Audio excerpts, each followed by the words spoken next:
তো এখন বাপের বাড়ি চলে এসেছিলাম, প্রায় 10 মিনিট হয়েছে। এসে ছেলেকে রেখেছি মায়ের কাছে, আর আমি যাচ্ছি এখন একটুখানি বাজারে। তো বাজারে বলতে দেখি মাসি আছে এ বাড়িতে, তো মাসির জন্য একটুখানি মাছ আনবো, আর আমি ভাবছি সকালবেলা একটু পরোটা খাবো, তো সেই পরোটাটা আনবো।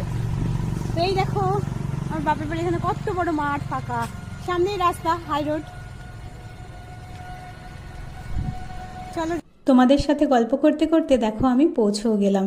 অ্যাকচুয়ালি আমাদের বাড়ি থেকে এই বাজারটা হাঁটা পথে মাত্র 2 থেকে 3 মিনিট লাগে, সেই জন্যই এত তাড়াতাড়ি পৌঁছতে পারলাম।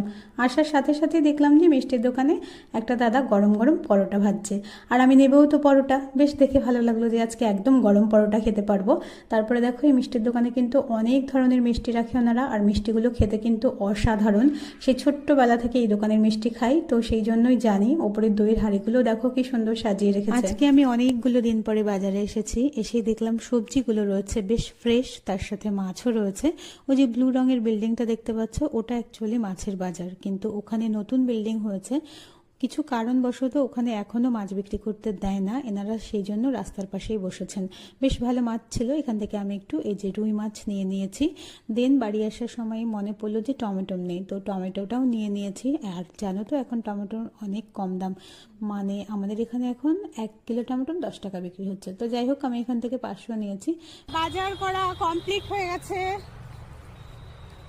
তো এখন যাব বাড়িতে। তারপরে দেখি ছেলে কি করছে গিয়ে।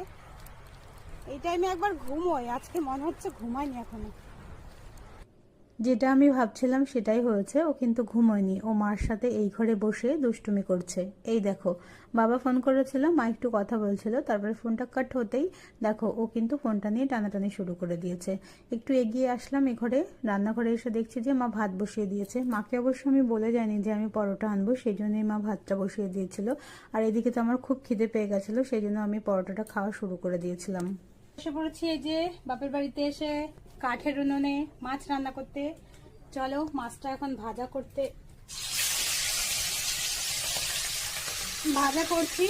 আলু কাটা হয়ে গেছে, মশলা করা হয়ে গেছে, সবকিছু করা হয়ে গেছে।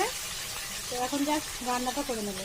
কাঠের উনুনে তো সবকিছু রেডি করে নিয়েই একভাবে বসেছি। এই যে চিয়াসি করছি, ওই বাবাজি, ওই বাবাজি, এটা কে রে?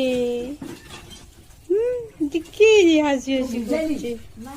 মাছের ঝোলটা বসিয়ে এসেছি, আর এখন এই পুচকু সোনাটাকে একটু আদর করে নিচ্ছি। মাছের ঝোলটা হতে হতে, জানো তো আমাদের এ বাড়িতে আমার মা বাবা নিরামিষ খান, সেই জন্যই আমাদেরকে এ বাড়িতে আসলে মাছ বা মাংস যখনই খেতে ইচ্ছে করে কাঠের উনুনেই রান্না করতে হয়। তো কেমন লাগলো আজকের আমার মিনি ব্লগ?